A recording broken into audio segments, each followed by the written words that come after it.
आचार्य का जीवन उस दिन सफल होता है जिस दिन वो अपना सारा ज्ञान, सारी विद्याएं अपने शिष्यों में बांट देता है।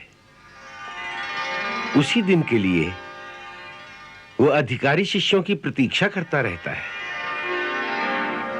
सो आज तुम दोनों की तीव्र प्रतिभा के कारण मेरा जीवन सफल हो गया। हे महाकाल, हे समस्त योगियों के परम गुरु भगवान शिव, मैं अपने जन्म जन्मांतर की भक्ति और तपस्या का फल अपने इन दोनों शिष्यों को समर्पित करता हूं। हे महायोगी, अपनी परम दया से इन दोनों को योग की समस्त सिद्धियां और शक्तियां प्रदान करने की कृपा करें।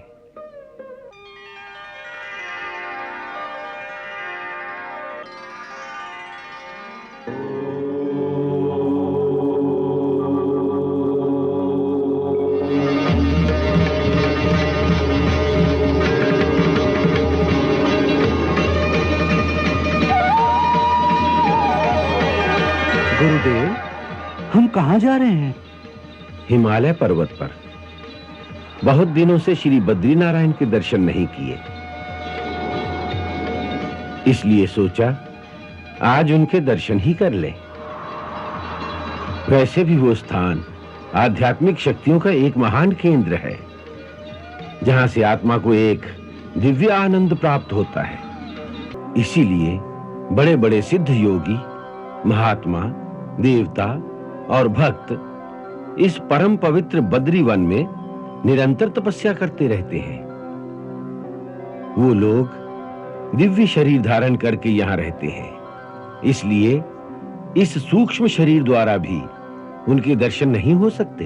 उन सब महान आत्माओं को जो अध्ययन रूप में यहां विद्यमान है, उन सबको प्रणाम करो।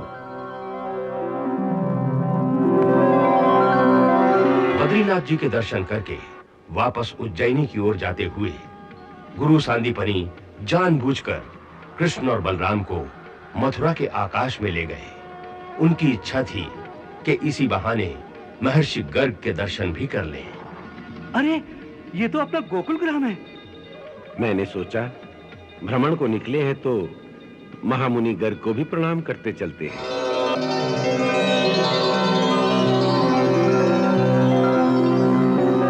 हे जगत के पालनहार,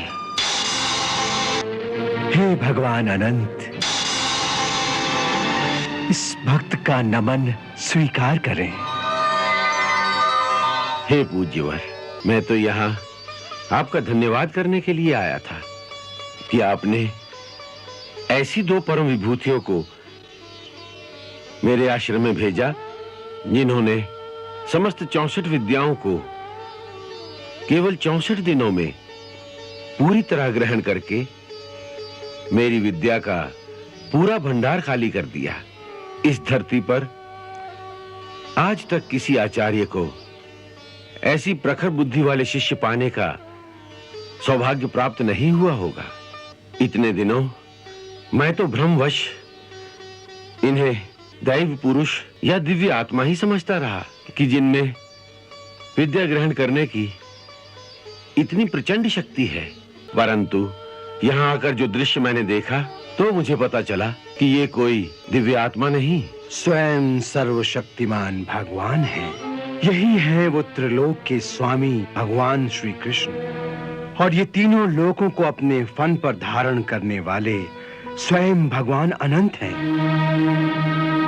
ये मेरी मंद बुद्धि का ही प्रमाण है कि मेरे सामने स्वयं त्रिलोकीनाथ विद्यमान थे, और मैं अपनी विद्या के अहंकार में घिरा हुआ स्वयं विद्यापति को ही विद्या सिखाने की मूर्खता करता रहा। नहीं, इसका कारण आपकी मंद बुद्धि नहीं, बल्कि इसका कारण स्वयं इन्हीं की माया है। ये सामने ही बैठे हों तो भी अपनी माया का पर्दा इस प्रकार बीच में डाल देते हैं कि कोई भी प्राणी अपनी शक्ति से इन्हें तब तक नहीं पहचान सकता जब तक वो स्वयं अपनी पहचान न करा दें। आप समझते हैं कि आज आप यहां अपनी इच्छा से आए हैं? नहीं महामुनि, ये भी इनकी असीम कृपा ही है जो आपके मन में यहां आने का संकल्प इन्होंने डाल दिया। ये आपकी असीम कृपा है कि आपने मेरे अहंकार और मेरी धृष्टता को अनदेखा करके आज मुझे अपने वास्तविक स्वरूप का ज्ञान प्रदान कर दिया। इतने दिनों तक अनजाने में मुझसे कोई भूल हो गई हो तो मुझे मूर्ख समझकर क्षमा कर देना प्रभु।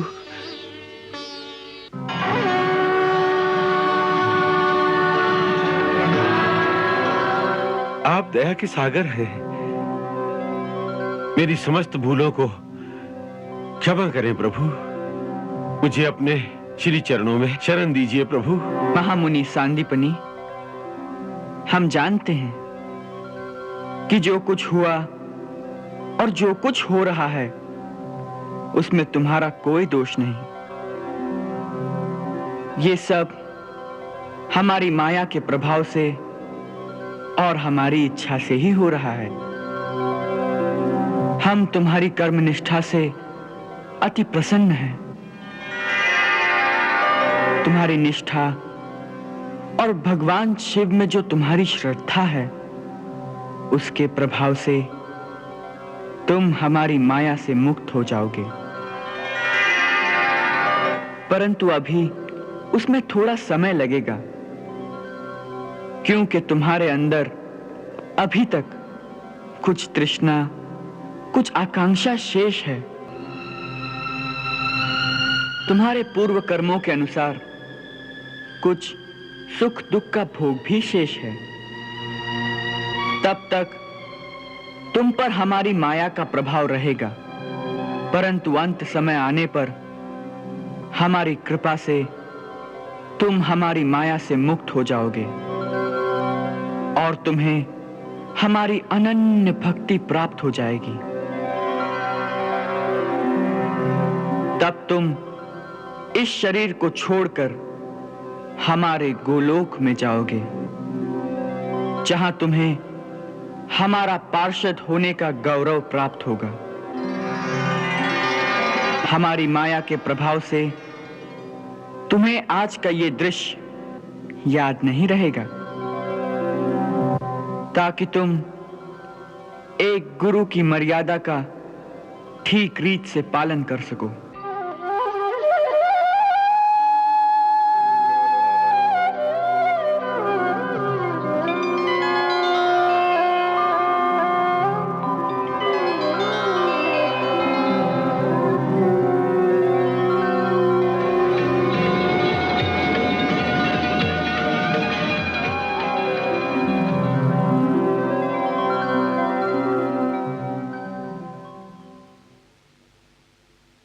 आज की शिक्षा भी पूर्ण हो गई।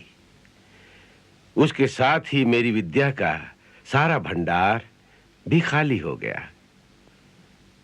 आचार्य का जीवन उस दिन सफल होता है जिस दिन वो अपना सारा ज्ञान, सारी विद्याएं अपने शिष्यों में बांट देता है।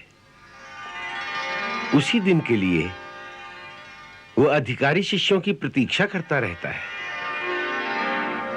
सो आज तुम दोनों की तीव्र प्रतिभा के कारण मेरा जीवन सफल हो गया। आज मैं तुम्हें जीवन पथ पर आगे बढ़ने की अनुमति देता हूं, इस आशीर्वाद के साथ कि जो विद्या मैंने तुम्हें प्रदान की है वो जीवन की हर परिस्थिति में तुम्हारे काम आए, तुम्हें कभी भूले नहीं।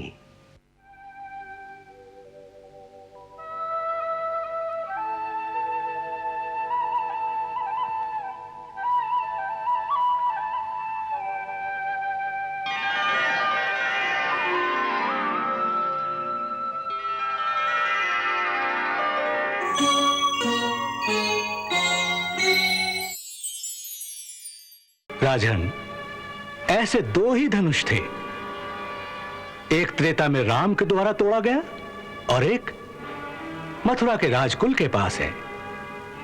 यदि उस धनुष की पूजा निर्विघ्न कर सके तो आपका कभी अनिष्ट नहीं होगा। इस यदि शब्द का प्रयोग क्यों कर रहे हैं आप? क्या उसकी पूजा निर्विघ्न होने में आपको कोई शंका है? नहीं महाराज, क्योंकि यह धनुष इतना कठोर है कि महाबली शेषनाग, सूर्य और कार्तिकेय भी नहीं झुका सकते। फिर भी क्या? गुरुदेव ने कहा था कि यदि यज्ञ के बीच में यह धनुष टूट जाएगा तो यजमान का नाश हो जाएगा।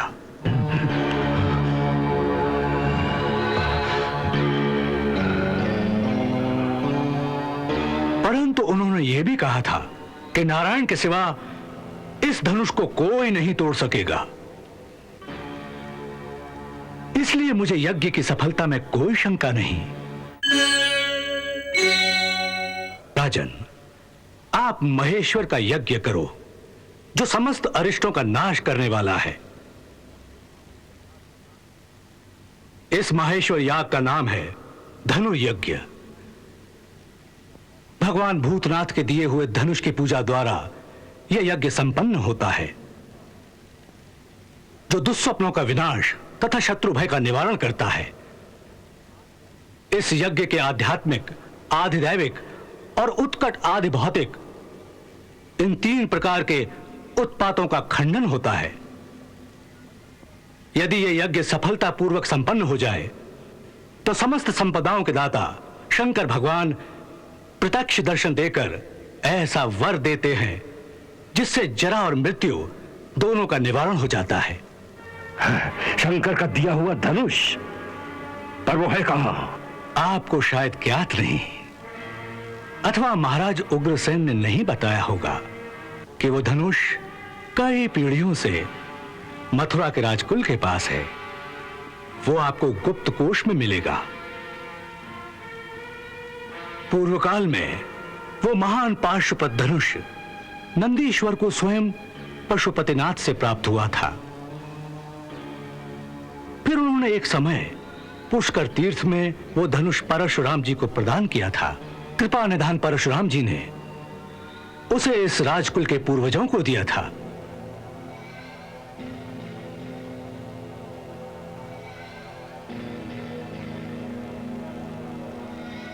त्रिपुरारि ने उसी धनुष के द्वारा त्रिपुरासुर का वध किया था।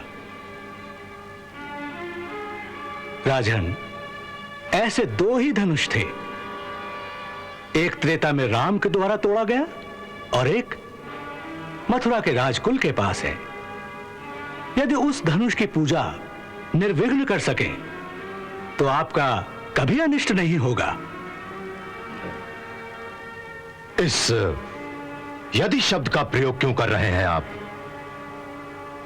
क्या उसकी पूजा निर्विघ्न होने में आपको कोई शंका है? नहीं महाराज, क्योंकि यह धनुष इतना कठोर है कि महाबली शेषनाग, सूर्य और कार्तिकेय भी नहीं झुका सकते। फिर भी क्या? गुरुदेव ने कहा था कि यदि यज्ञ के बीच में यह धनुष टूट जाएगा तो यजमान का नाश हो जाएगा।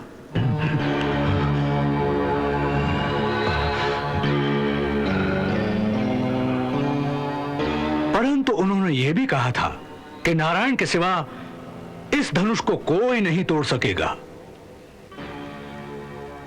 इसलिए मुझे यज्ञ की सफलता में कोई शंका नहीं।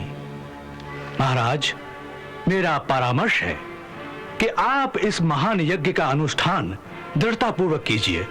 आपकी विजय होगी महाराज, विजय होगी। और मैं तो कहता हूं मित्र कि उसी स्थान पर अपने उस शत्रु कृष्ण को भी बुलाइए। एक ही स्थान और एक ही समय पर दोनों कार्य सिद्ध हो जाएंगे। आपकी वर सिद्धि और शत्रु की मृत्यु। परंतु उसे किस बहाने से बुलाएंगे? यज्ञ के बहाने। आप जो एक महान यज्ञ करने जा रहे हैं उसे एक महान उत्सव का रंग दे दीजिए। अपने आसपास के राजाओं को भी न्योता भेजिए। मथुरा की जनता इस धार्मिक कार्य को देखकर प्रसन्न हो जाएगी और अपने राज्य के वीर योद्धाओं को भी वहां पर बुलाइए ताकि वो अपनी अपनी वीरता का प्रदर्शन कर सकें। और इसी बहाने कृष्ण को भी वहां पर बुलाइए कि गोकुल में कालिया नाग को हराकर और गोवर्धन पर्वत उठाकर जो उसने बड़ी बड़ी वीरता के प्रदर्शन किए हैं, उसी के लिए उसे इस राज्योत्सव में सारी प्रजा के सामने सम्मानित किया जाएगा। क्या चाल है, क्या चाल है। बस एक बार वो हमारे इस जाल में स्वयं आ जाए तो उत्सव के द्वार पर खड़ा हुआ आपका हाथी कवलिया पीड़ उसे कुचल देगा। अथवा हम उसे अखाड़े में मल्ल युद्ध के लिए चुनौती देंगे और मल्ल युद्ध में हमारे पहलवान उसके शरीर के खंड खंड कर देंगे। ये हुई चाल। एक बार वो स्वयं हमारे सामने आ जाए तो हमारी खड़ग का एक ही बार उसका शीश धड़ से अलग कर देगा।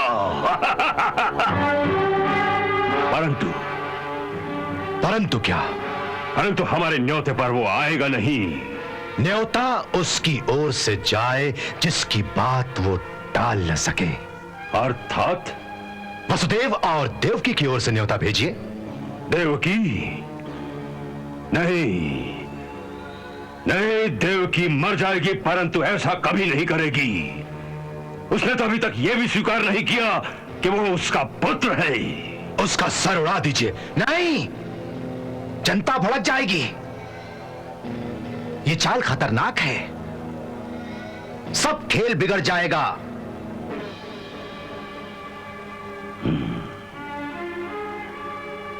मेरे विचार में तो केवल एक पुरुष है जो यह कार्य सिद्ध कर सकता है। कौन? अक्रूर। अक्रूर? हाँ महाराज, वो यादव कुल का एक शक्तिशाली सरदार है और वो उन सब में समझदार है और सब उसकी बात मानते हैं। यदि उसे भेद नीति के द्वारा कोई बड़ा प्रलोभन देकर तोड़ा जा सके तो यह कार्य बड़ी सहजता से हो सकता है। चाणूर, यह संभव है। हाँ, वो सच्चा राजभक्त है। तुम्हें याद नहीं, उसी ने भरे दरबार में हमारे सामने तलवार खड़ी कर दी थी और वो महाराज शूरसेन को ही अपना स्वामी मानता है और अपने स्वामी से वो कभी भी द्रोह नहीं करेगा, चाहे उसे कितना ही प्रलोभन दिया जाए। महाराज, लोभ तो हर प्राणी में होता है, अंतर केवल मात्रा का है। उसे ऐसा प्रलोभन दिया जाए जिसे वो इनकार ही न कर सके। उसे हमारे अधीन राज्यों में से किसी एक देश का राज्य दे दीजिए।